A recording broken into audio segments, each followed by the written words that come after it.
This is Professor Cat Fun with the Reel to Reel, the great movie show where we show you the true reality life is. That's only a fabricated identification in the movies. We're doing The Matrix Resurrection. New movie just came out and was proliferated on Netflix or Amazon at $6 a pop worldwide. And you can bet that they made a lot of money on the Matrix reboot. It's issue number 4. Here is the synopsis of the resurrection. And I, as the student of movies, Professor Cat Fun, I will also give a precept on what we are doing here and what the show is revealing. The ending of the Matrix, there is a motive to rebuild the Matrix. This is an entire scenario of the control at work, continuing the creation of creation and the locked box of the fourth dimension awareness. Can the characters decipher the difference between true reality and the Matrix, the model as a simulated reality of creation, which we are all under and processing as controlled beings of light? The movie magic of this modern module is the illusion of theatrical light and sound, as the same industrial magic model used to create Star Wars or Star Trek, and our fascination with the sci-fi world in general is very much presented. Here, the sci-fi world is clearly a horoscope of monsters of the midway. That is, it's a psychic bridge of development into virtual reality, which the characters all must use. But as a reflection of the true reality, the audience observes this perceived reality as real. And yes, it is really an oh God. We must also see his or her, that is our humanity, which is that part, our beingness, our true living isness, which is free of both matrix and model or web virtual creation, and this reality, physical, and its associated parts, which most people experience in the emotional and the mental bodies. This is only to the extent, that is, that we are aware of what is really going on, and we can use our own matrices or self-simulated reality to ensure our real freedom. Paradoxically, this is to at least become aware of the real opportunity to do so. Here then is the synopsis of the Resurrection Matrix 4. Okay. We have with us guest host Ronald Gust and Val Vitols, and that is Valdis, the great solar true new man, and others are invited. I think there's Fred Perlman also, and we're going to talk on this universal control model that everyone recognizes in the Matrix movie. It's a series of an emulation, something like an actual pre-digested and predetermined model of what could befall man in future, and is in fact what is occurring now. The Warner Brothers revealed the official plot synopsis for The Matrix Resurrection. This being a sharing from the internet on Matrix Resurrections, I think on Entertainment Weekly, and a preview of what the movie was supposed to be for or about. In this Resurrection Part 4, it's the teasing of the hero, Neo's, next adventure into a world of limitless possibilities. I should warn you that if you're looking to unlock the secrets of the sequel with this new information, you're out of luck. Lana Wachowski is still keeping a lot of secrets about her new film, but will gladly devour any breadcrumbs we can find, right? The Matrix Resurrections plot synopsis reads as follows. In a world of two realities, everyday life and what lies behind it, Thomas Anderson will have to choose to follow the White Rabbit once more. Choice, while an illusion, is still the only way in or out of the Matrix, which is stronger, more secure, and more dangerous than ever before. In addition to releasing the Matrix Resurrections plot synopsis, we are shown here that it's printed an exclusive interview with Yahya Abdul-Mateen, who plays a young iteration of Morpheus in the upcoming film. In the report, Abdul-Mateen explained that he doesn't intend to tread on the legacy of Lawrence Fishburne's version of the iconic character and wants to make this new iteration his own. It's not really my job to try to duplicate or try to challenge that history, Abdul-Mateen says, about stepping into the role. If anything, I step into it because I appreciate the history. Abdul-Mateen says when he auditioned for the role of Morpheus, he had no idea how the part was going to work. How is he going to replace Lawrence Fishburne? Didn't Morpheus die in The Matrix Online, a video game that's considered the canon in the Matrix universe? Question mark. I have said, how will he replicate Fishburne's hypnotic timbre, his gravitas? The simple answer is that he won't. He's going to make his role his own and hopes the fans enjoyed the magic and the management that he created. Lawrence already did what he had done before, he says, and I think what the script provided was a new narrative with new opportunities that did make room within the Matrix universe for a new Morpheus. This is definitely a different iteration of the character. And he goes on with the completion of his thought, or the reviewer saying that it's a stellar performance that Mateen produced in the film Candyman. And I would watch this man in just about anything. He's got a commanding presence that I find very captivating. I have no doubt that he'll be the role of Morpheus in the new film.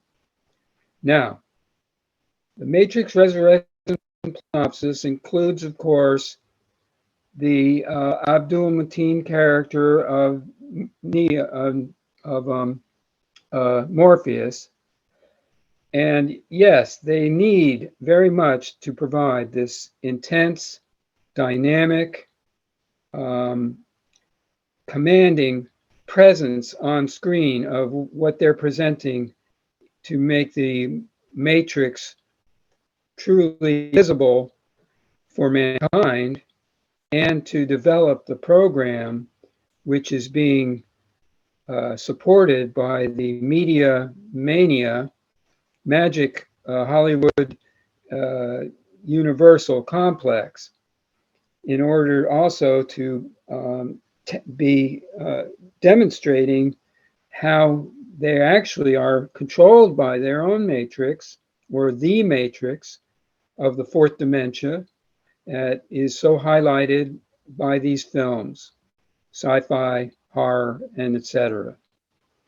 The director is Lana Wachowski. The fourth movie in the Matrix franchise transports Neo and Trinity into a new kind of Matrix.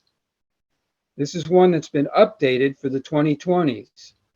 As has become something of a signature move for the Wachowski sisters, the Matrix Resurrection is a big swing.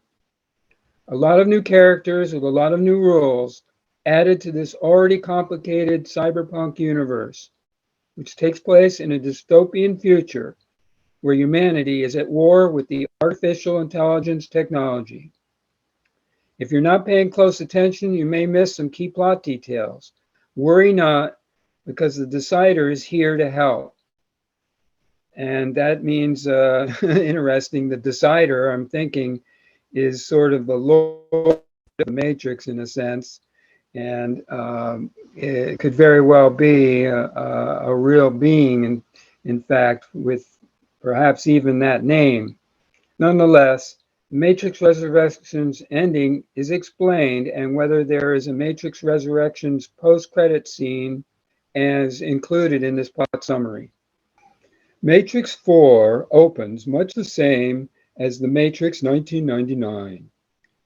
Trinity Carrie-Anne Moss that kicks ass when surrounded by police in an abandoned hotel. A hacker named Bugs, played by Jessica Henwick, watches the scene play out, and she's aware that this has happened before. But something is different with one of the agents who has been sent after Trinity. Bugs realizes that this agent is a computer program version of Morpheus, that is, played by Yahya Abdul-Mateen II. Bugs tells this computer Morpheus that Neo is not dead and that they need to free him from a new version of the Matrix.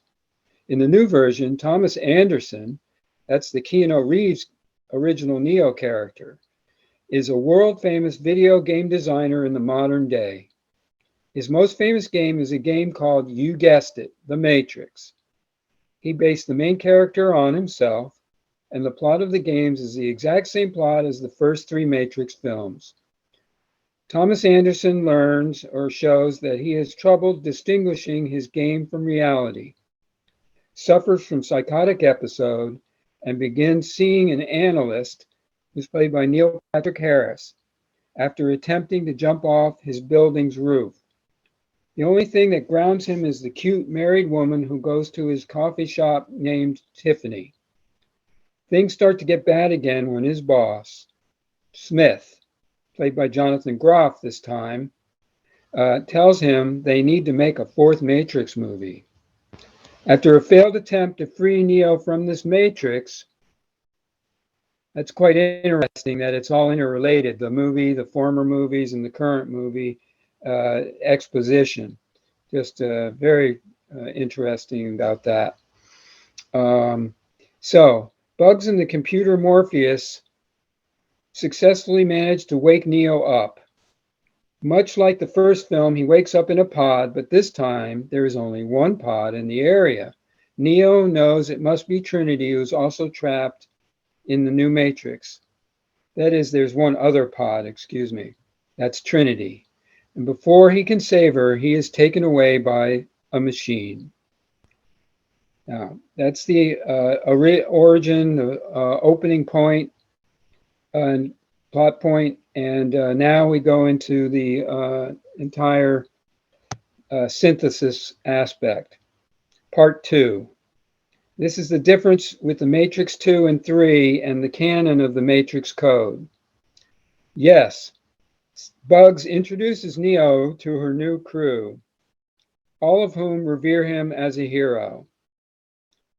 Everything that happens in his games in the first 3 movies happened in real life, and it has been 60 years since Neo sacrificed himself to end the war between the humans and the Sentinels.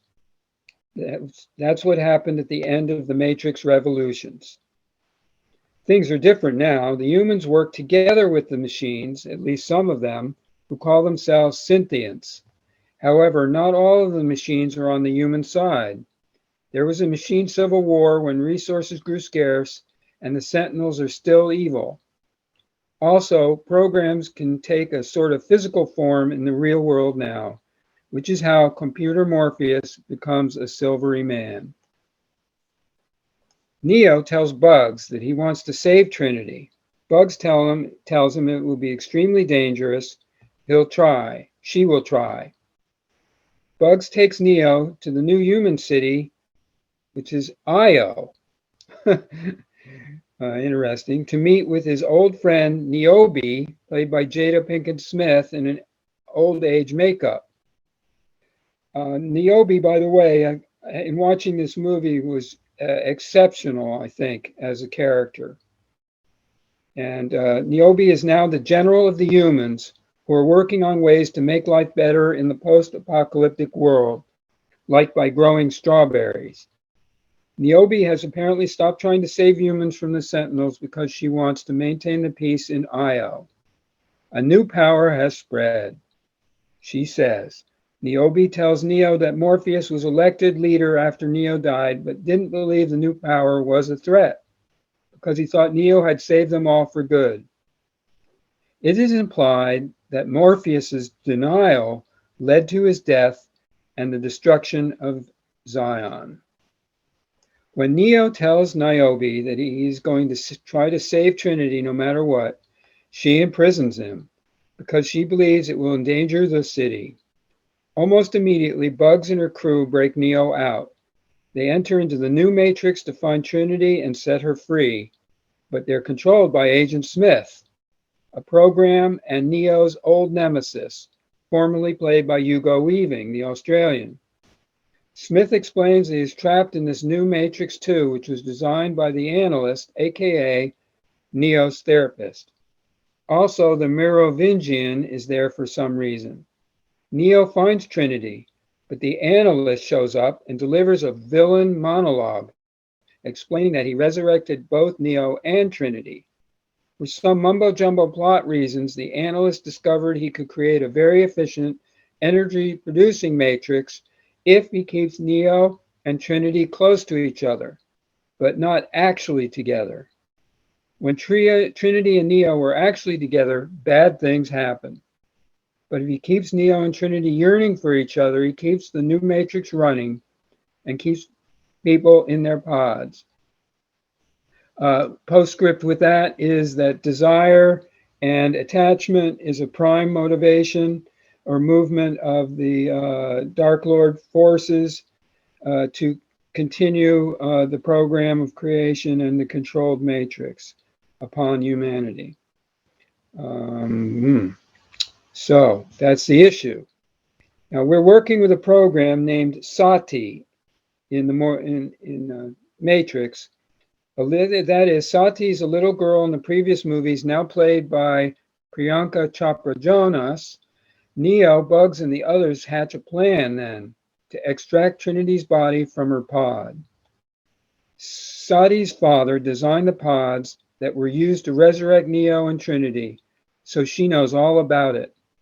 She says that Neo's escape has stabilized the new Matrix and it is now running on Trinity alone. There is a failsafe that will reset the Matrix to the previous version, but the analyst stopped the reset. He believes Neo will return to the Matrix voluntarily to save Trinity. Okay, this is going to lead us up to the solution, or the part 3, the finale. Part 3 I entitled "The What Is the Matrix Resurrections Ending Explained." Neo goes into the Matrix. He's to convince Trinity to leave, but it has to be her choice or else she will die. Neo says that if Trinity chooses to stay in the Matrix, he will too. Of course, after a fake out, Trinity chooses to leave with Neo. The analyst freezes time and is ready to kill Trinity, but before he can do so, he is attacked by Smith. Apparently, Neo leaving the Matrix freed Smith too. So Smith and the analyst face off. The analyst tries to reach his cat, Deja Vu, implying the cat is the failsafe. But before he can, Trinity and Neo reach out their hands and touch. This seems to stop the analyst. But Neo and Trinity are still being attacked by hundreds of programs that are swarming in the Matrix. If you recall the swarms there in the Io space, dark space there, temple-like building, etc. So they're into this world, cornered on a rooftop. Neo and Trinity hold hands and leap off the roof together. They start to fall, but then Trinity begins to fly and holds Neo up. Trinity says, "Bye," flies up, and both she and Neo exit the Matrix. They wake up, embrace and kiss in the real world. Yeah. That's in the film's final scene. Neo and Trinity return to the Matrix, and they pay a visit to the analyst. Trinity seems to wield an unprecedented amount of power. Not only can she fly, but she is able to slit the analyst's throat, and then she resurrects him with a snap of her fingers.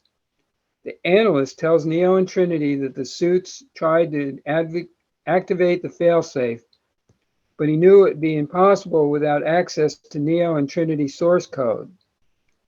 Because they are no longer in the pods, the analyst tells Neo and Trinity that they can remake the Matrix however they want, but that the humans trapped inside will never leave because they like the comfort of being controlled. Neo and Trinity tells the analyst that they do intend to remake the Matrix and remind the humans trapped inside what a free mind can do. Trinity thanks the analyst for giving them another chance, and then the two lovebirds put on their sunglasses, fly off together, and the universe ends. Yeah. Or begins, whichever you think is actually happening. That's it was quite a, an adventure there with all that, and great demonstration of the simulated reality. Quite sure that's why this is identified by everybody. So what do we think, Val? Well, yeah, I think we need, in a way, it's the matrix or the simulator, we could call it, is very necessary because otherwise you have no comparisons. And we work off of comparisons. People normally work off of knowledge or faith or belief and all these other things, but we are pointing people to use comparisons, actually compare what is real to what is not. So the matrix, whatever it is actually necessary to see what's not real. Otherwise, we're just in this view that we're in with no anchor points. The anchor points in a way are false or are made up, but we need them in a way. So that's something to consider. I just want to give that to people that we need comparisons to see what is not real. That's the way our minds work with the personal self, to see what's not real. I thought your synopsis answered a lot more than what I got out of the video when I watched it. If to me it was confusing. I'm not very much on the language of computers, and you had to have some knowledge about what you're looking at. The symbols are the people. I couldn't figure out why the people would jump out of the windows, but they had in their eyes, they had the symbols of the being under control by a computer. So a lot of the things in my part was confusing, but the synopsis kind of keeps it up to date. It is confusing. It's confusing to me. I'm going, what exactly are they doing here or there? And at the same time, I know the parts 1, 2, 3, so I could get the characters and their general positions.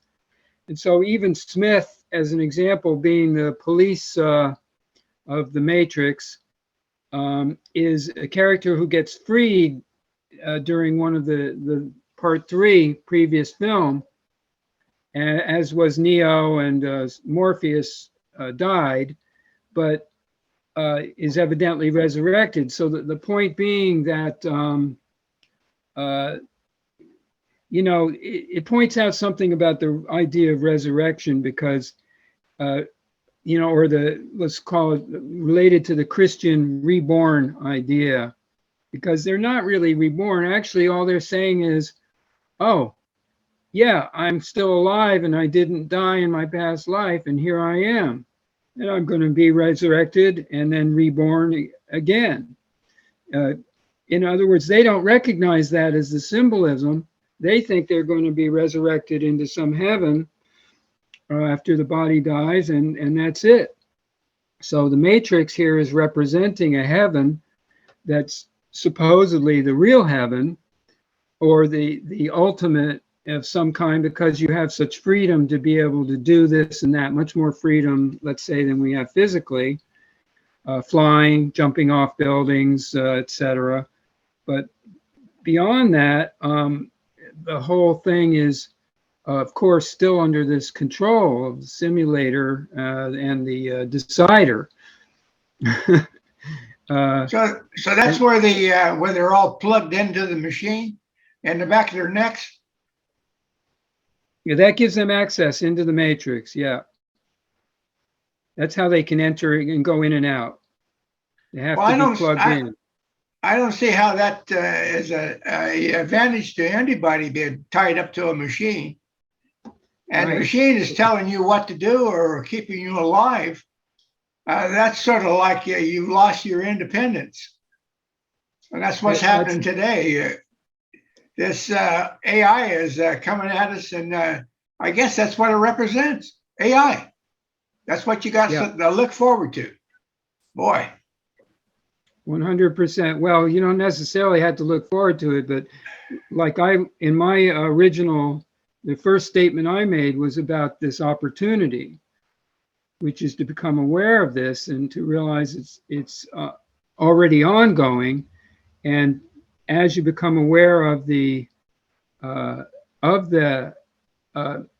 matrix and the let's call it our free will, to allow ourselves, by becoming aware, to then no longer be under its auspices or control, and also to actually become aware of the true reality life is. That has nothing to do with any computer matrix or even a physical simulated reality or any of the sub-level realities that exist that are related. We call them the emotional body or the mental body, as among others.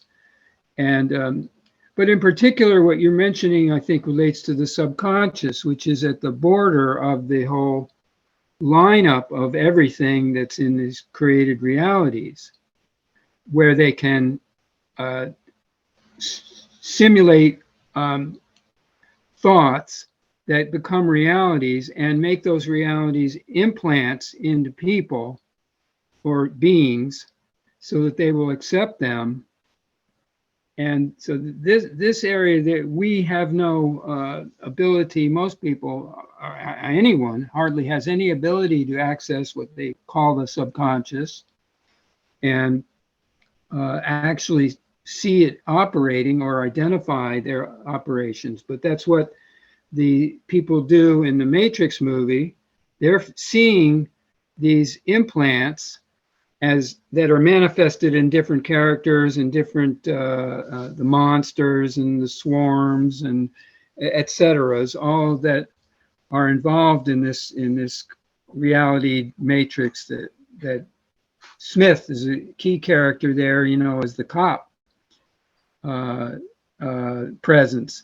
So even when he's a freed being, he goes into the matrix with the others, and he acts out of his own will, which is unfortunately a negatively directed, well, to be used good or bad, program to, he's facilitating the rules and laws of the that be upon the, and if anyone breaks the laws, well, then Smith is on their case directly.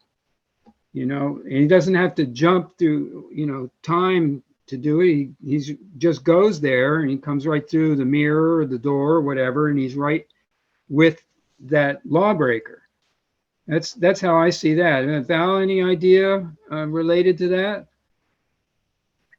Let me go back to the red pill, blue pill idea. That's a big part of the plot that wasn't mentioned in my synopsis. Well, It was in the movie. That's kind of the major, to me, the big, basically the idea of the whole Matrix movies is that you get to choose, which is correct, but it's kind of misleading to me that, you know, the red pill is gonna, they say it will give you the potential to see, you know, beyond the Matrix or whatever they said, life-changing views. But in a way, you're still matrixed, even though you have abilities and skills and views outside the control factor. There's still that you're still matrixed, but in another dimension, let's say. So the idea is there, but it's very subtle how they do this, where the blue pill, you stay in the matrix, red pill, you have the potential, which is true, but you have to go beyond the potential. You have to understand that there's more than just having certain abilities and things in creation, because creation, you can do anything you want, you know? Creation is unlimited. You can create whatever you want.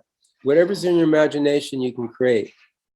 But that's still not what we call the real universes. It's still in this bubble of the simulator. Even though you have all these abilities and skills, you're still trapped in a way. So this movie kind of helps you take a step into that potential that you do have, but you even have to go beyond the simulator and all the abilities and skills and knowledge. That's what we're pointing to, that there's more even than that. And the red pill, blue pill was not mentioned in the synopsis that I read. And that was right from the get-go, it was very much pointed out and presented in some of the very first parts where Trinity and Neo were kind of given the option of choice there. And they're continually given the option of choice, which is another fact, very important, that at every stage there's a choice to accept this mission impossible or go for the opportunity, or to regress and go back, blue pill or red pill. The point being that choice is at every stage. Neo has to choose to and determine, is this real? Is this simulator? Is it, which part of the simulator is it? And how should I therefore act? The people want to, the team that Bugs had was interested in him being, in all the characters that were with Bugs were like, you know, Neo is a idol. And the funny part about him being an idol is that he necessarily doesn't want to be, or unnecessarily. He has no interest in the you know, taking on the lordship master position or being iconized, idolized, etc. But they all, you know, found it necessary to say, you know, you're my hero. I've been worshiping you for 60 years since we found out about your freeing everybody from the Matrix, so-called.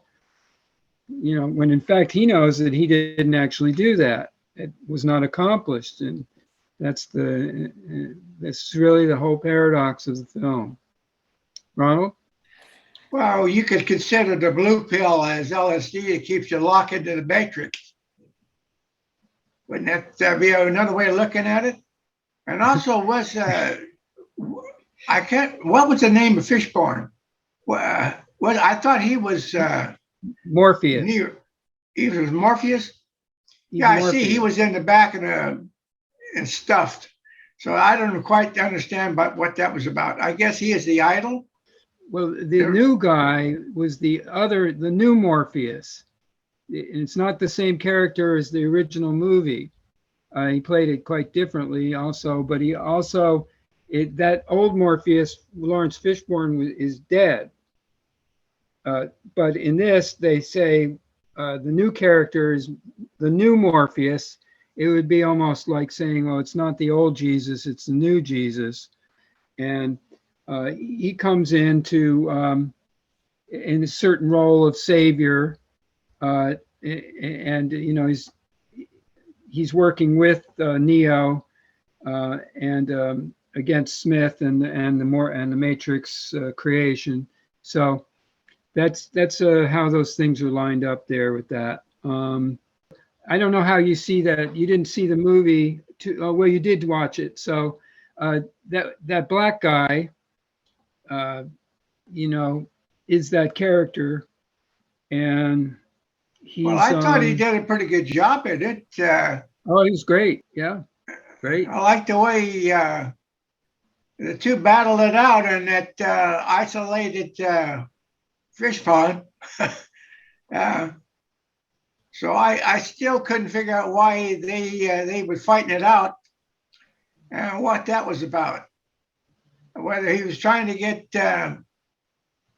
Reese to grow up or what, or get out of this his I don't know, out of his metric, I guess, his understanding of what life is about. So